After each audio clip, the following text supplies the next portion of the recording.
What's good, ladies and gentlemen? It is your boy King J-Day, and I am back with another banger. In this video, we had the opportunity to react to the new reveal of Gotham City in the up-and-coming game Gotham Knights. Ladies and gentlemen, this one is a banger, so take a look at what we had the opportunity to see. Don't forget to hit that subscribe button. Make sure you got the notification bell turned on so you're notified every single time that we drop a new piece of content.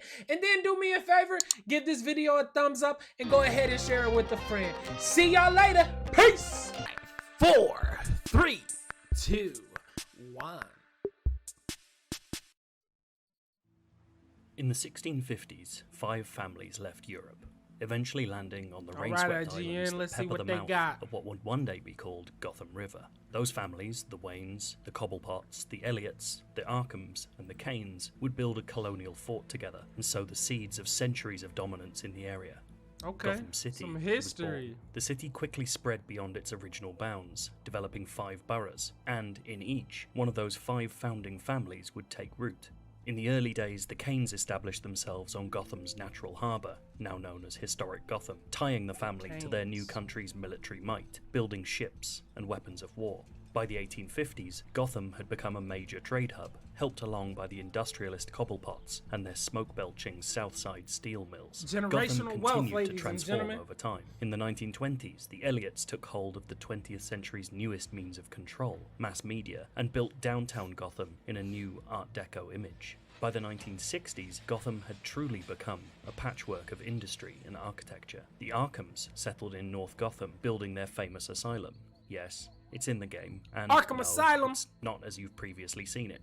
The Waynes, meanwhile, built their billions in New Gotham, helping advance the town into a new technological age. Which brings us to the present day, and the Gotham you'll be exploring as Batman's protégés in Gotham Knights, an open world as soaked in history as it is by neon light and vigilante-friendly shadow. Warner Bros. Games Montreal created that history early in production, a whole new timeline for a whole new version. It looks of like Gotham Robin City. right there. And it isn't merely window dressing. The timeline informs everything from the plot to the gameplay. So we got a view of another mystery, the Court of Owls skin conspiracy. of Robin. The team didn't just build an open world to play in.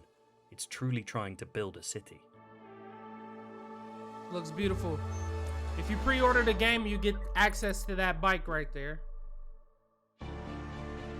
Okay, our first looks at the map and the worldview of the families that historically controlled them. So for us, the 5 boroughs, it started with the families. The families moved there, they built imposing structures within those districts. So then we build around that to where the identity for those districts really is based off of that family. Within those boroughs, the team tries to tell stories without simply having someone speak them out loud. That's if you visit a city in real life, it's hard to tell some of that history. So because we're making a game, really what we want to do is... So they're trying to tell you the history of the families throughout what the city and that borough specifically looks like. Something is, kind of generic as construction. Like, it becomes interesting when it's halted construction, or it's now abandoned and overgrown, or it's ruins. All those things are more interesting for the player than just a modern city. So we tried to have a lot of those areas where it's almost stuck in time, so the player can really experience what it was back then a little bit too, and see how the city evolved. The team has that teleporting ability right there. Every new environment is probably crazy. Lower Gotham area. Like, you can skip past a whole bunch of nonsense every with that. borough, and there's one specific one that is not necessarily related to the family, but is an effect of some of the projects that those families undertook, which was a mining operation that happened in a riverbed. So they decided to wall off 2 sides of a portion in the water, and they dredged it for mining operations. It would attract workers for the mining operation. It was low-cost housing. It remained like actually a slum. The Cauldron's history is written into its walls, with tumble-down buildings and cramped, unplanned streets, all set in the shadow of the more prosperous districts around it. But all of this is a distinct gameplay choice too. This spot is kind of like a transition area between the financial district and the south side.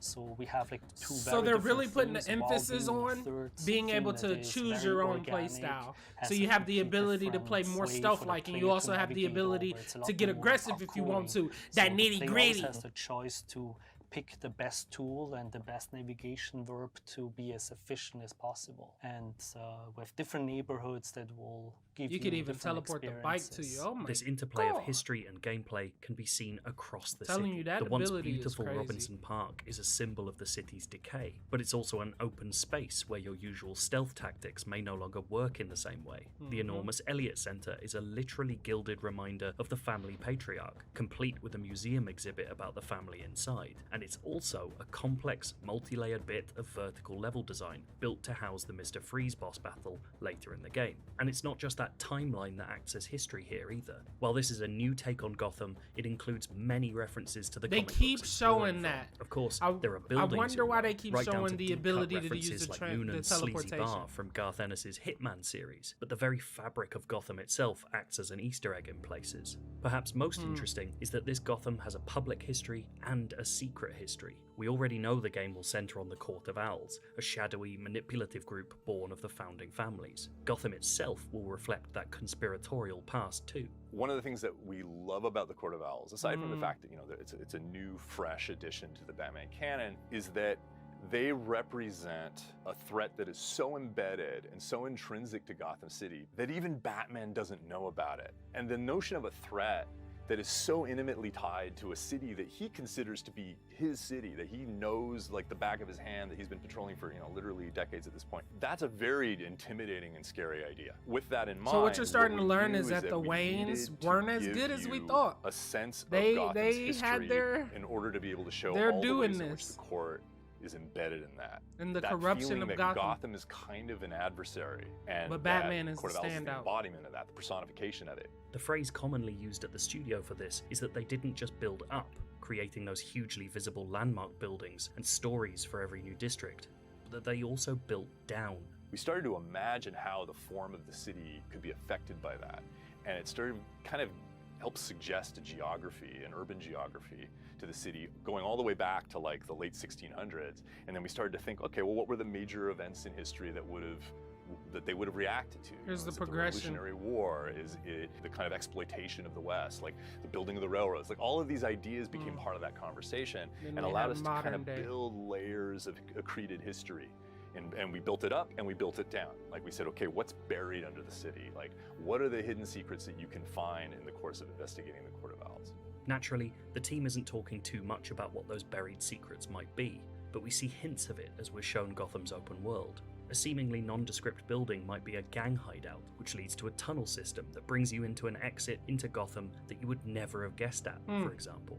We want the Court This of Owls is to feel like truly they're involved open in world, it everything. seems like. If you were to go to Like, in a the other major city Batmans, you were in sort of North limited to the America, buildings like, that you could often go they'll into. build a city on This top truly of seems another open one. world. Like Chicago, like they had the fire, they just built on top of it because it's not worth like rebuilding, destroying and rebuilding. So what the undergrounds allow us to do is kind of reveal that cross section of the city. So we have areas like that where you drop in, you keep going and you see things that you didn't know were there, that you didn't know the city was built on top of. And I think that's a really cool element. We try to allow the player to see kind of behind the scenes of the city, go under the surface, and as well as seeing it from up high from the bigger landmarks. The result of all this work is that this take on Gotham aims to feel like a legitimate place, not just a sandbox for spandex crime fighting. We've heard before that this will be the largest Gotham ever made in game form, but that's not what the developers are proud of. We made a very big Gotham City, but what I think is really unique to Gotham Knights is the density of it. Sometimes I will be searching for something or fighting a crime and not realize how close to me something else is happening that I'm going to want to interact with afterwards or before. There's just This such reminds me a little bit of the depth Spider-Man of game, nooks and crannies to where explore you have the crime inside our fighting city, that and goes I think on in that's between your main mission really and your unique side to Gotham missions. Knights. So if The somebody's idea of stealing a Gotham purse, you could packed drop with down and references, stop that. miniature histories and sinister mysteries is alluring. After all, this is the That was promise dope. of a town with real backstory, that it's not just the people living there who'll help tell the story, but the city itself. Gotham has been many things to many people. Bruce It's appeared in comics, Gordon! movies, and gaming worlds. It's been reinvented repeatedly, traveling through time with us from block color 40s issues of Detective Comics to the grey monoliths of Christopher Nolan's trilogy. But all of those versions of Gotham have been snapshots of a city in its current form. Perhaps the most interesting thing about Gotham Knights version is that we won't just see the city as it is, but hopefully learn what it's been. Sweet. There you have it, ladies and gentlemen. Our first look and reaction at the up-and-coming Gotham Knights. We got to see how Gotham became Gotham and how the 5 boroughs were built upon the success and the stories of the 5 founding families. Are you still excited for this game? If you are, go ahead and drop a comment. Tell me if you're getting this and tell me if the channel should still explore it. Ladies and gentlemen, I appreciate y'all for being here. Don't forget to hit that like button as well. Don't forget to have the notification bell turned on. Share this with a friend. I see y'all in the next one. Peace!